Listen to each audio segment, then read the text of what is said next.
Ang pinakamalungkot kong biyahe sa tanan ng buhay ko sa pagiging MC Taxi. Hindi ko akalain na may experience ko ito. Grabe to mga paps ano. Sa dami namin dinaanan dito ni Madam. Asang-asa naman ako na magdadagdag ng kaunti kahit papaano si Madam. 4 na beses lang naman kami ni Madam na naantala sa aming biyahe. Dahil nga may mga dinaanan siya, nag-withdraw, may binili, ni ganto, nag-drive-thru, ano pa. Personal driver lang ang pick, o diba? San ka pa? 95 pesos lang, may driver ka na. Legit yan mga paps. Eto nga pala yung huling-huling dinaanan namin ni Madam ano, ang drive-thru sa Jollibee. Akala ko kasi meron ditong pasabit sa akin na burger. Kahit man lang burger sana, wala namang problema eh. Lahat ng mga paghihintay ko, lahat yun kakalimutan ko. Basta may pag-giveaways lang si Madam na kahit man lang burger o kaya coke float, okis na yun. At dito na nga nagsimula ang lahat. Nang mapick up ko dito si Madam sa may Taytay. Ito na yata yung pinakamalala akong pasahero na nasakay. Ginawa ba naman akong personal driver? Ang dami namin dinaanan bago ko siya na-drop off. 4 na beses lang naman kaming may dinaanan. So tara, panoorin na natin kung ano nga ba yung mga mangyayari dito, no?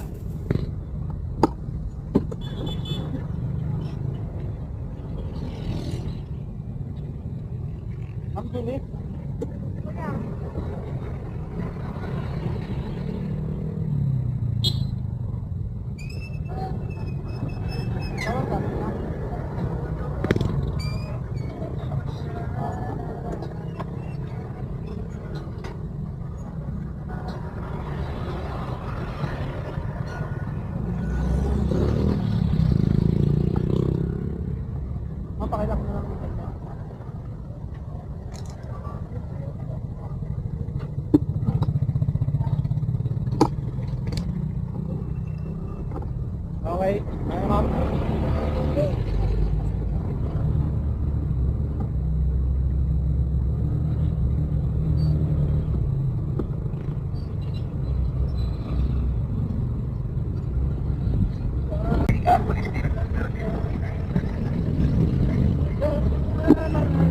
At dito na nga pala si Madam, unang nakiusap, idaan ko daw muna sa sandali dahil mag-withdraw lang daw siya at wala nga daw siyang cash, kaya naman pinagbigyan natin siya rito. Okay, sabi mo. No problem. Ha?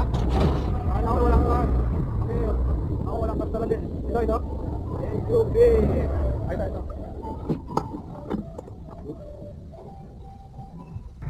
Kaya naman ito, tamang hintay lang muna tayo kay Madam. Buong akala ko talaga dito, ito lang talaga yung dadaanan namin. Pero nagulat ako nang bigla si Madam humirit pa ng isa pa.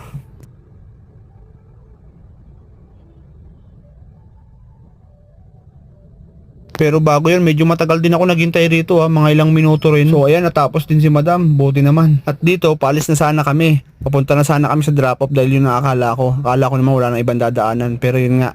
May bibili pa pala si Madam. Bali, ayun na nga, dumaan kami sa may palengke, at may binili si Madam. Naghintay na naman tayo doon ng ilang minuto.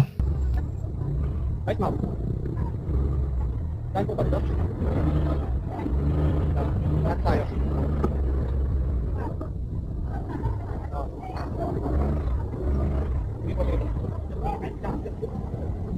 O diba, sulit na sulit yung rides ni Madam. Hindi pa yan dyan mga paps dahil magugulat kayo. Meron pa siyang panibagong padadaanan sa akin. Wala na nga ako masabi dito, talagang na lang ako dito, tulala na lang din ako Nashock din ako dito kay Madam, gulat ako. Akala ko isa lang yung padadaanan namin, yung pala meron pa. Buong akala ko yung magwi-withdraw lang siya, okay na yun. Tapos dito na malengke pa Ayan na si Madam, parating na siya. Sa part na to, nakita ko na siyang pabalik, kaya naman dali-dali na ako nag-ready para mabilis na. Medyo inip na kasi ako Okay, ma'am.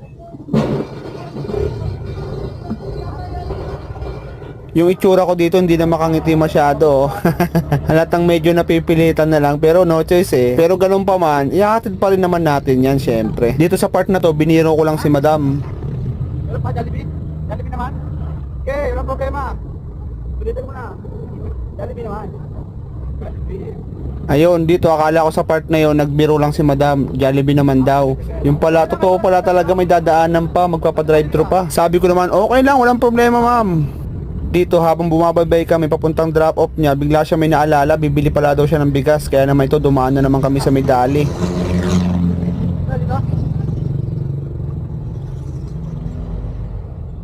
O di ba, naging personal driver ako bigla. Sulit na sulit yung pamasahe ni madam no? Ang daming dinaanan So ito, panibagong waiting na naman tayo nito.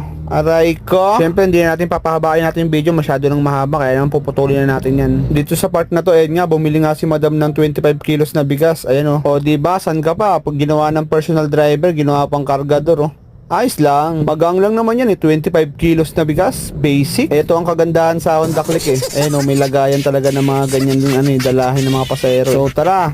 Grabe ka na madam sulit na sulit So yan, bigyan na ulit natin yung helmet ni madam para naman makalis na ulit tayo. Kasi nga, meron pa yata itong dadaanan si madam Sigurado, ihirit pa yan. Para nga naman sulit yung pamasahe niya, 95 pesos. Hindi na masama. So diba, sulit na sulit naman yung biyahe niya rito. Nakapag-withdraw ka na, nakabili ka pa ng prutas, nakabili ka na rin ng bigas. Ano pa kaya? Ay meron pa, ito pa, pang last.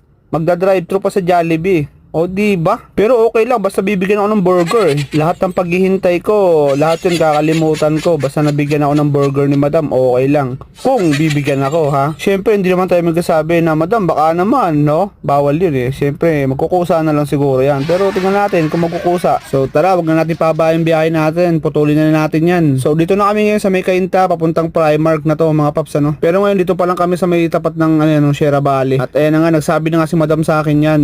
Magda-drive to daw muna sa sandali, baka daw last na lang daw, magdadagdag na lang daw siya. At medyo natuwa naman ako sa part na yun Siyempre kami mga rider yan lang man inaantay natin dyan. Kapag kami mga ganyang magic word, alam na, medyo kampante na tayo sa mga ganyan. Pag sinabing, kuya akong bahala, huwag kang mag-alala, ibig sabihin nun, paps, kumalma ka, huwag kang mag-alala. At ito na nga, nasa drive-thru na nga tayo dito At dito mag-order na nga si madam. Sana nga sabayan tayo kahit burger lang, walang problema Kaso medyo kinabahan ako kasi hindi tinanong ko anong gusto ko Inaantay ko yung tanong ni madam na kuya ano bang gusto mo?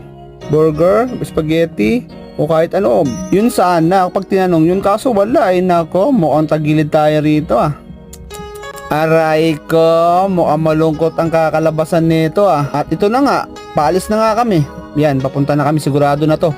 Siguro naman. Kung may dadaanan ka pa, sigurado aabutin na tayo ng ulan. Tignan nyo ba naman kung gaano kadilim yung kaulapan niya So syempre, di natin papahabaan niya. Putulin na agad natin yan. Diretso na din agad natin sa pagdadrop upan ni madam. So dito na nga kami sa lugar nila. Ayan, magdadrop up na tayo. At bigla namang umambun-ambun na. Saktong-sakto lang talaga yung pagka-drop up ko madam At dito na naganap ang pinakamalungkot na biyahe ko sa tanan ng buhay ko. Alam nyo ba ang fare ni madam? 95 pesos. At ang binayad niya, 100 pesos. So may tip siya sa akin na 5 piso. Salamat po madam At yung Jollibee na burger, nako, negative mga paps. Wala talagang binigay si madam. Kaya naman ayun, alis tayong malungkot at luhaan. Dahil malungkot, uuwi na lang tayo nito. Aray ko. Lahat ng mga na-imagine natin kanina sa biyahe, nako lahat yun malungkot. Aray ko. Ayan, kamo talaga sa ulo.